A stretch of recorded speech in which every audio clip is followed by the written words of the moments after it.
朋友们，本期我要给大家转载一个视频，是由著名经济学者马凯硕在分析中美的时候一个大约9分钟的片段。我呢，先给大家看这样一个片段的结尾，我要说3个个人认为很重要的观点。If China becomes #1 economy in the world, then things will change significantly. The Chinese are remarkable, resourceful people. So what they have accomplished in the last 30 to 40 years of growth is absolutely amazing. Even if the Chinese economy slows down for a few years, and it may slow down for a few years, its long-term growth trajectory is real. So I don't believe that the China growth story is over. And as you know, one way in which the United States won the Cold War against the Soviet Union is that it successfully managed to demonize the other side. And Ronald Reagan famously said that the Soviet Union was an evil empire. A simple phrase, but it made the Americans understand, oh, this is what we are fighting against, the dark forces of authoritarianism, and therefore a major effort, quite naturally, is being made to demonize China too, and that reflecting the ideological dimension. There's also a deeply held conviction in Washington, D.C., that the United States probably has about 10 years or so to stop China.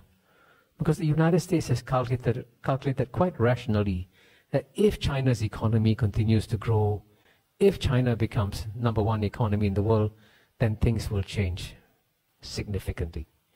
And so if you think you have 10 years, you will step up your measures against China, and that's what we will see. So all this leads to me my third question: who will win this contest? Will it be the United States, or will it be China? And if I wanted to be very mischievous, I would actually ask you all to raise your hands.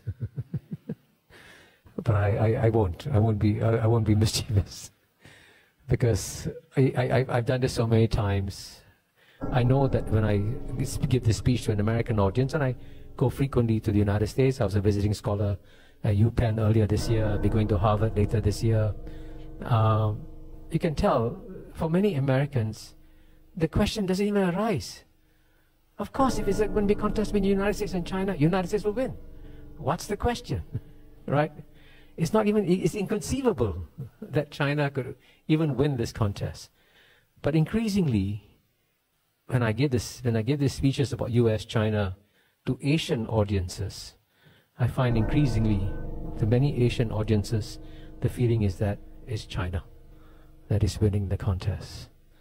So I cannot obviously tell you who's going to win this contest, because what's amazing about this contest and what makes this contest really special is that we have never seen two powers with the size and scale of United States and China going at loggerheads with each other.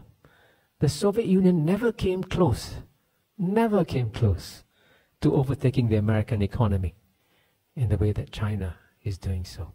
So it's different. And both these societies have remarkable strengths.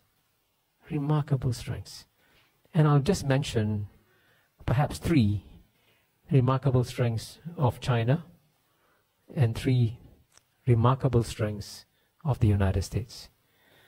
And they are strong in very different ways.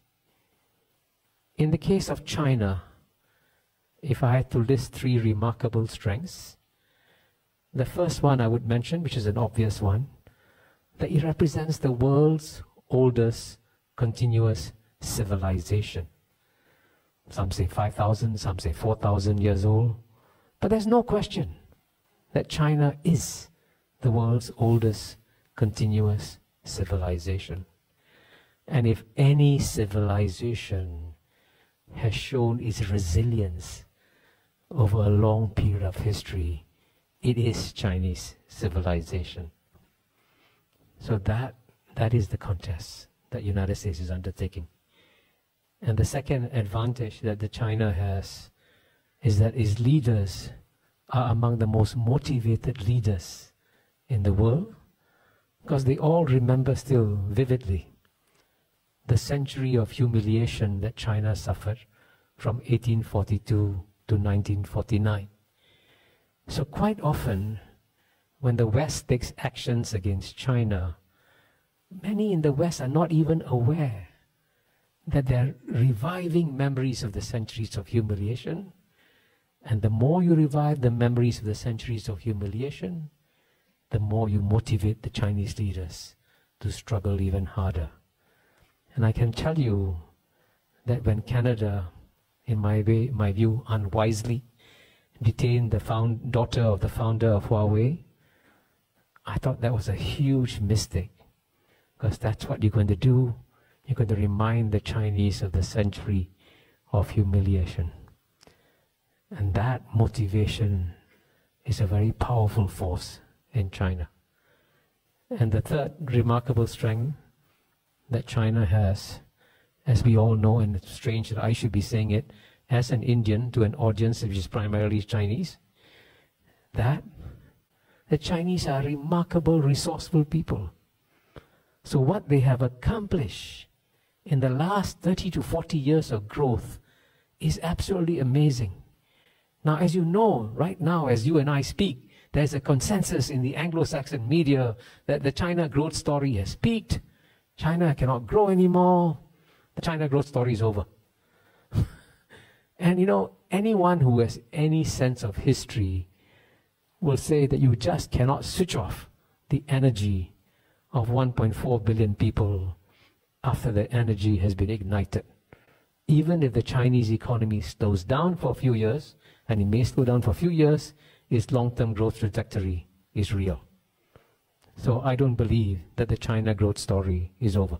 So these are the forces driving China. Now at the same time, the United States also is a remarkable society. And it is still the most successful society since human history began. What it has accomplished is amazing.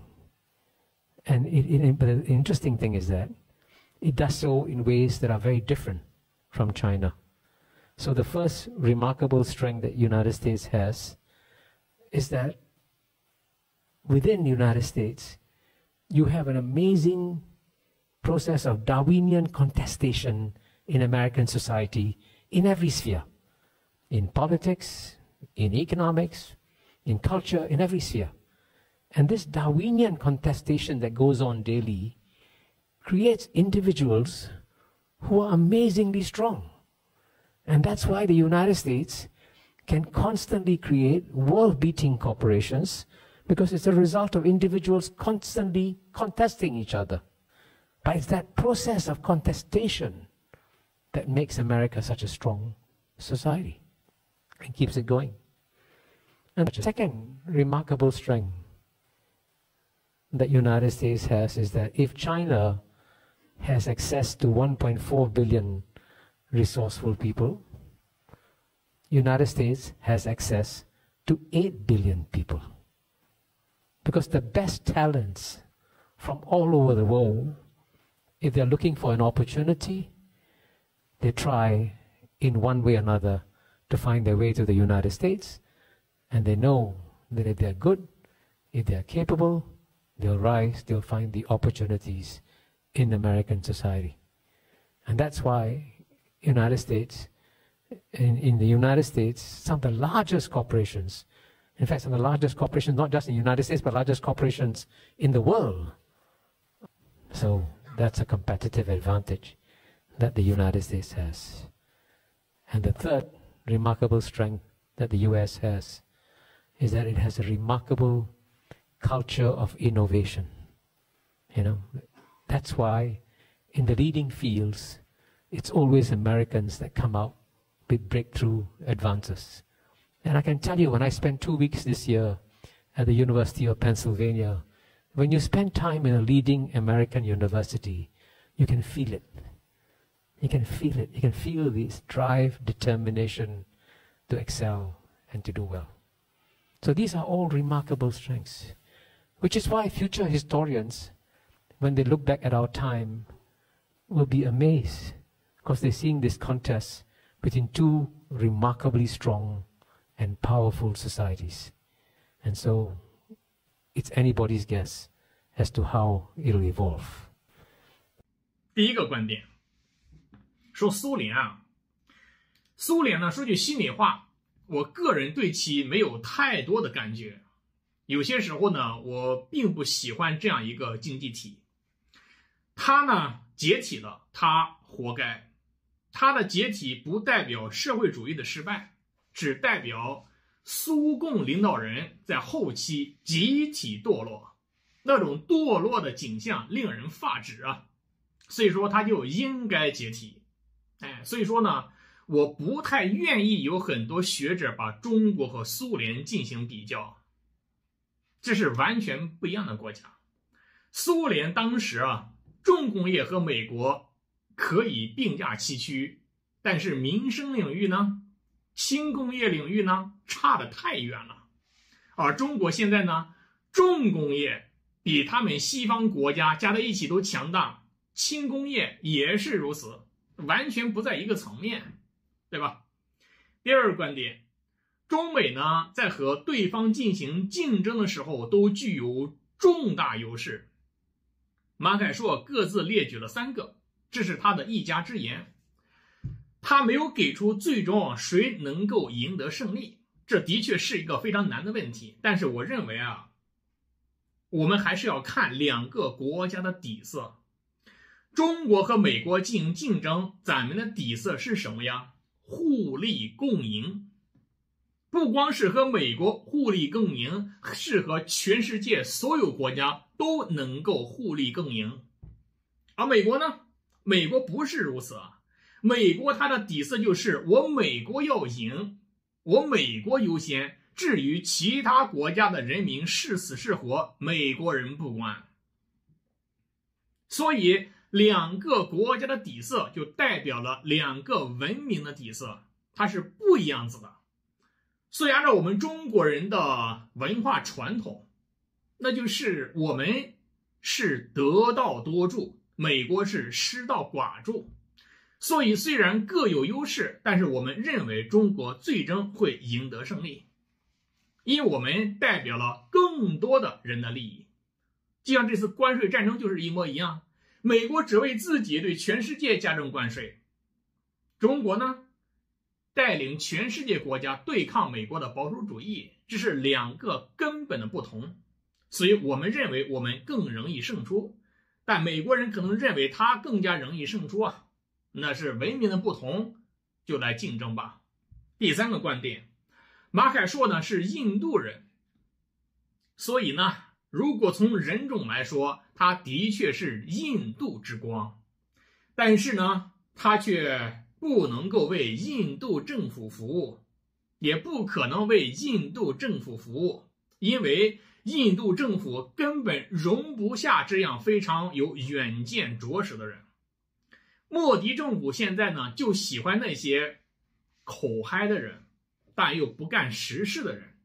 所以正是因为印度容不下他，我认为这是中国的幸运，也是整个世界的幸运。